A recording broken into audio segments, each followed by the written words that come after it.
Hello दोस्तों, स्वागत है आप सभी का हमारे चैनल यूपी एग्ज़ाम क्विज़र में। जैसा कि हमने कहा था कि हर संडे यूपी करंट अफेयर्स का साप्ताहिक वीडियो लेकर आएंगे। तो आज संडे है और आज के वीडियो में हम 30 जनवरी से लेकर के 5 फरवरी तक के यानी पूरे सप्ताह भर के जो यूपी करंट अफेयर्स के इंपॉर्टेंट क्वेश्चंस हैं उसको डिस्कस करेंगे। और दोस्तों, ये जो साप्ताहिक वीडियो है ये यूपी के सभी कॉम्पिटिटिव एग्जाम्स के लिए वेरी इंपॉर्टेंट है। जैसे कि यूपी पीएससी हो गया, ARO हो गया, उत्तर प्रदेश शिक्षक भर्ती यानी सुपर टेट, यूपी एसआई है, यूपी पुलिस कांस्टेबल है, यानी यूपी के जितने भी कॉम्पिटिटिव एग्जाम्स हैं सभी के लिए मोस्ट इंपॉर्टेंट है। तो अगर आप उत्तर प्रदेश के किसी भी एग्जाम्स की तैयारी कर रहे हैं तो इस वीडियो को देखना ना भूलें। चलिए स्टार्ट करते हैं। आज का सेशन शुरू करने से पहले एक इम्पॉर्टेंट बात, जो यूपी करंट अफेयर्स की लास्ट 6 मंथ की हमने PDF ई बुक तैयार की है, तो उसे आपको अगर डाउनलोड करना है तो उसकी लिंक वीडियो के डिस्क्रिप्शन में दी गई है। वहाँ से आप इस PDF ई बुक को डाउनलोड कर सकते हैं। ये जो PDF ई बुक है जुलाई 2022 से लेकर के दिसंबर 2022 तक की है, यानी 6 महीने के सभी इंपॉर्टेंट क्वेश्चंस उत्तर प्रदेश के इसमें शामिल किए गए हैं। और अगर इसे डाउनलोड करने में कोई प्रॉब्लम होती है तो साइट पर आपको व्हाट्सएप नंबर और ईमेल मिल जाएगा जिस पर आप कॉन्टैक्ट कर सकते हैं। चलिए शुरू करते हैं। तो आज का सेशन शुरू करने से पहले हम पिछले वीडियो के जो क्वेश्चंस हैं उनको रिवाइज करेंगे। तो पहला क्वेश्चन है, उत्तर प्रदेश के कितने परमवीर चक्र विजेताओं के नाम पर अंडमान निकोबार के द्वीपों का नामकरण किया जाएगा? यहाँ पे ऑप्शन बी करेक्ट हो जाएगा, 4 परमवीर चक्र विजेताओं के नाम पे।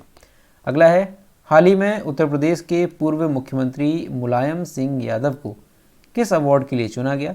तो ऑप्शन यहाँ पे सी करेक्ट हो जाएगा, पद्म विभूषण के लिए। अगला है, हाल ही में कौन सा राज्य बिजली कनेक्शन देने के साथ ही देश में सर्वाधिक विद्युत उपभोक्ताओं वाला राज्य बन गया है? तो ये बन गया है उत्तर प्रदेश। ऑप्शन यहाँ पे बी करेक्ट होगा। अगला है, हाल ही में किस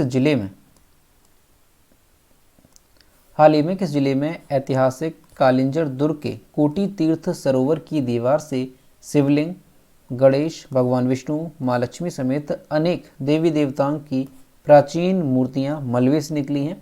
तो ये कहाँ पे पाई गई हैं? ऑप्शन यहाँ पे बी करेक्ट हो जाएगा, बांदा। अगला है, हाल ही में किस राज्य ने देश विदेश में प्रदेश का नाम रोशन करने वाली विभूतियों को गौरव सम्मान से सम्मानित करने का निर्णय लिया? तो ऑप्शन यहाँ पे डी करेक्ट होगा, उत्तर प्रदेश सरकार ने। अगला है, उत्तर प्रदेश राज्य ने कब अपना स्थापना दिवस मनाया? तो ऑप्शन यहाँ पे ए करेक्ट होगा, 24 जनवरी को।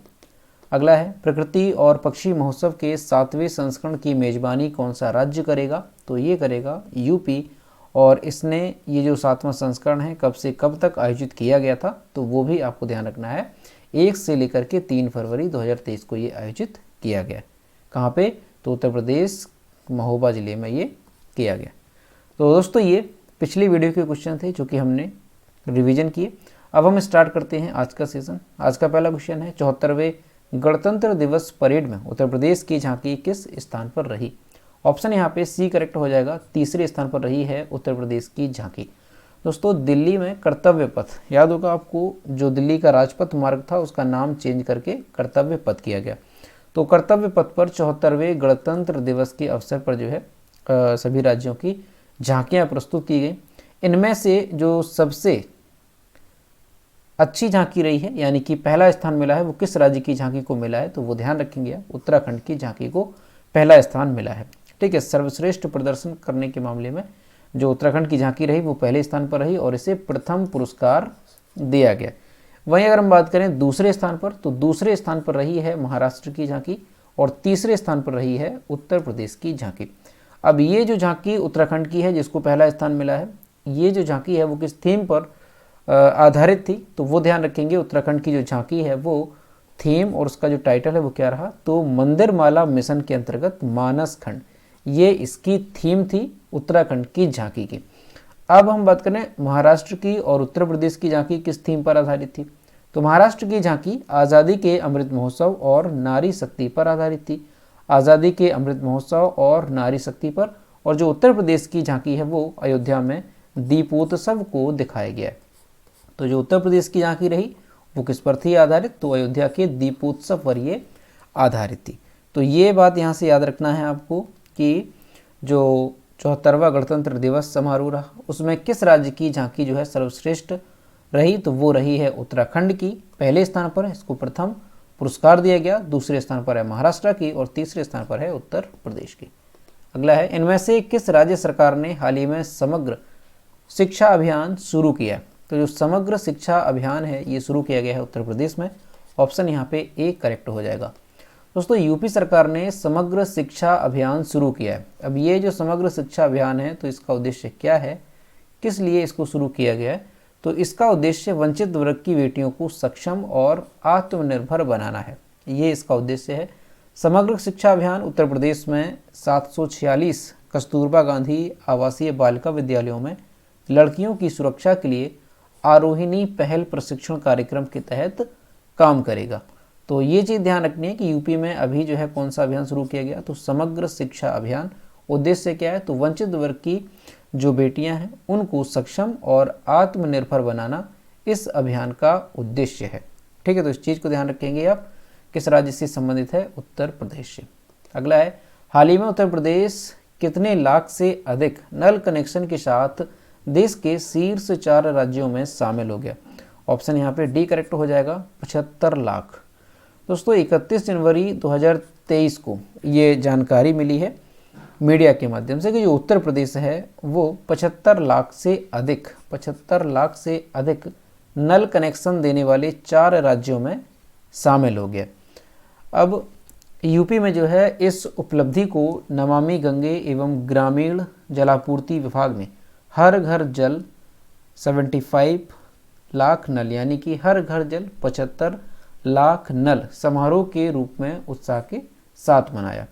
ये जो है एक समारोह रहा इस पर आधारित, क्योंकि 75 लाख से अधिक जो है यूपी में नल के कनेक्शन दिए जा चुके हैं और 75 लाख से अधिक नल के कनेक्शन देने वाले राज्यों में जो यूपी है वो शामिल हो गया है 4 राज्यों की सूची में। उत्तर प्रदेश ने 62 करोड़ से अधिक ग्रामीण परिवारों को जो है कितने, तो 75,26,740 ग्रामीण परिवारों को नल का कनेक्शन दिया है। ठीक है, ये आंकड़ा ध्यान रखेंगे। यूपी में जो है 31 जनवरी तक का ये आंकड़ा है कि कितने परिवारों को जो है नल से कनेक्शन दिया गया, तो 75,26,740 नल के कनेक्शन दिए गए हैं यूपी में।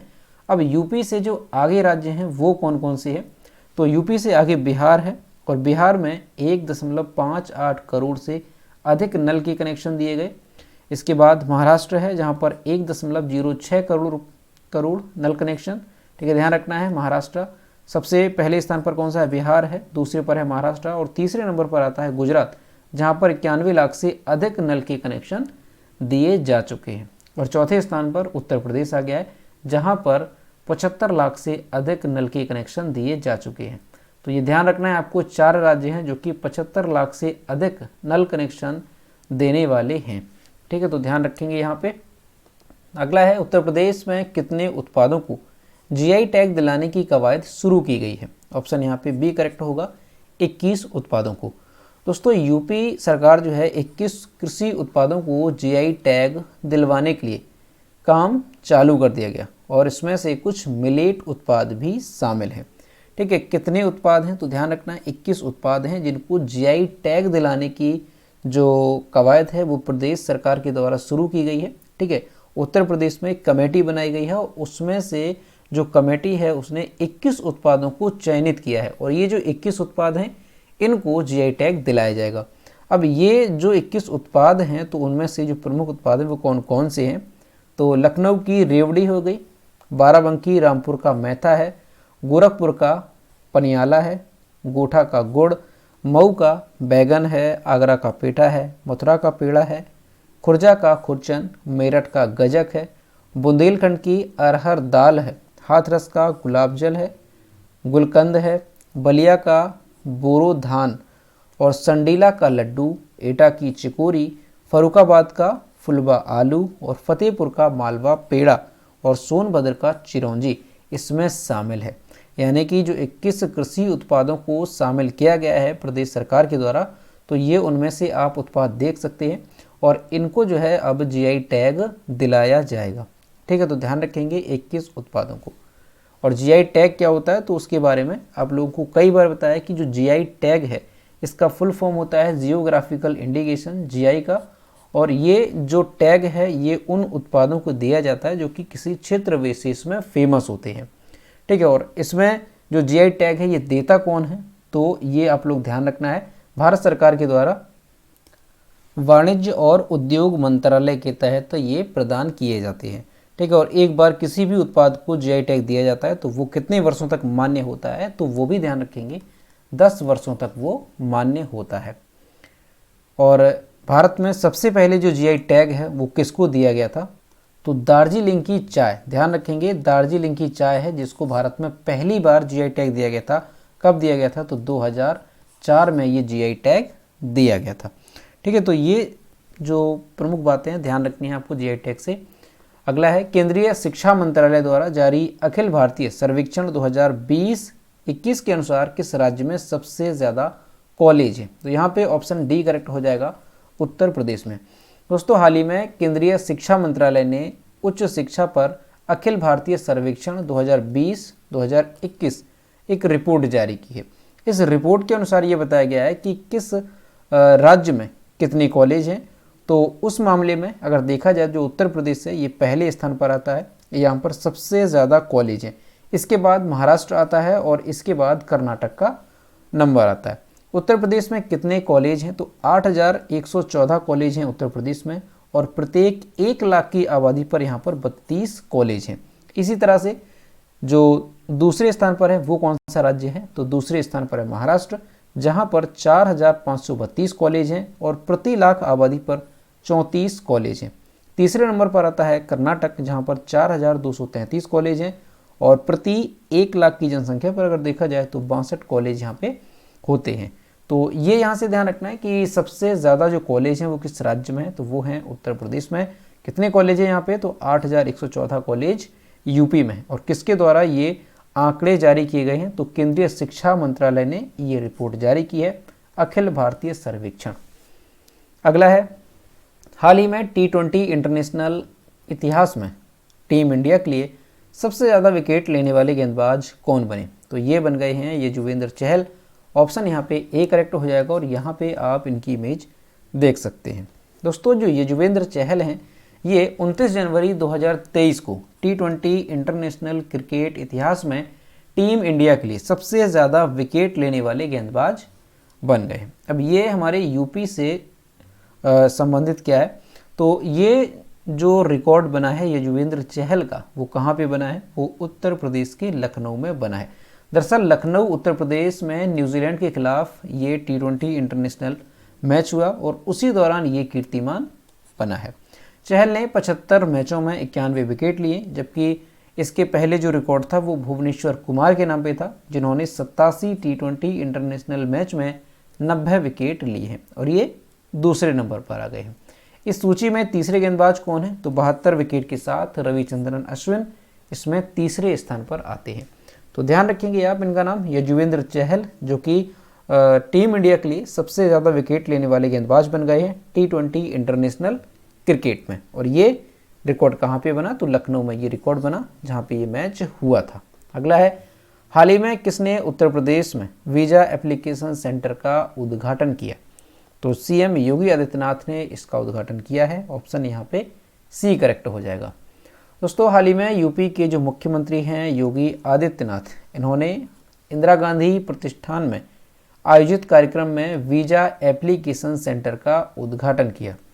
इस सेंटर के उद्घाटन हो जाने से क्या लाभ होगा, तो इससे ये लाभ होगा कि वीज़ा बनवाने के लिए लोगों को दिल्ली नहीं जाना होगा और अब जो है वीज़ा अप्लाई करने की जो सुविधा है वो हमारे राज्य में ही उपलब्ध हो जाएगी। लखनऊ में वीज़ा केंद्र खुला है, ये चीज़ ध्यान रखेंगे, कहाँ पे, लखनऊ में, जहाँ पर हर साल 1 लाख से अधिक वीज़ा इसके माध्यम से बनाए जा सकेंगे। अब दोस्तों ये जो लखनऊ में वीज़ा केंद्र खुला है तो इसके शुभारंभ होने के बाद ऑस्ट्रेलिया, चेक गणराज्य, पुर्तगाल, Switzerland, Netherland, Croatia, Italy, Saudi Arab, Hungary, Germany, तो ये जो सारे देश हैं इसकी यात्रा करने के संबंध में सुविधा जो है वो लोगों को मिल पाएगी। ठीक है, तो ध्यान रखेंगे अभी जो मुख्यमंत्री हैं योगी आदित्यनाथ, उन्होंने वीज़ा सेंटर का उद्घाटन किया है। कहाँ पे? तो लखनऊ में इसका उद्घाटन किया गया है। और इससे लाभ क्या होगा तो वो आप लोग समझ चुके हैं कि अब वीज़ा बनवाने के लिए लोगों को दिल्ली नहीं जाना होगा, जो वीज़ा है वो हमारे राज्य में ही बन जाएगा। तो ध्यान रखेंगे कहाँ पे? लखनऊ में इसका उद्घाटन किया गया है। तो दोस्तों ये थे पूरे सप्ताह भर के यूपी करंट अफेयर्स के सभी मोस्ट इंपॉर्टेंट क्वेश्चन जो कि हमने डिस्कस किए। आपको वीडियो कैसा लगा? अगर वीडियो पसंद आया हो तो इसे लाइक करें, अपने दोस्तों के साथ शेयर करें, और अगर अभी तक हमारे चैनल पर नए हैं तो सब्सक्राइब करना ना भूलें। साथ ही बेल आइकन को भी प्रेस करें ताकि टाइम टू टाइम नोटिफिकेशन आप तक पहुंचता रहे। तो मिलते हैं नेक्स्ट वीडियो में। Thank you.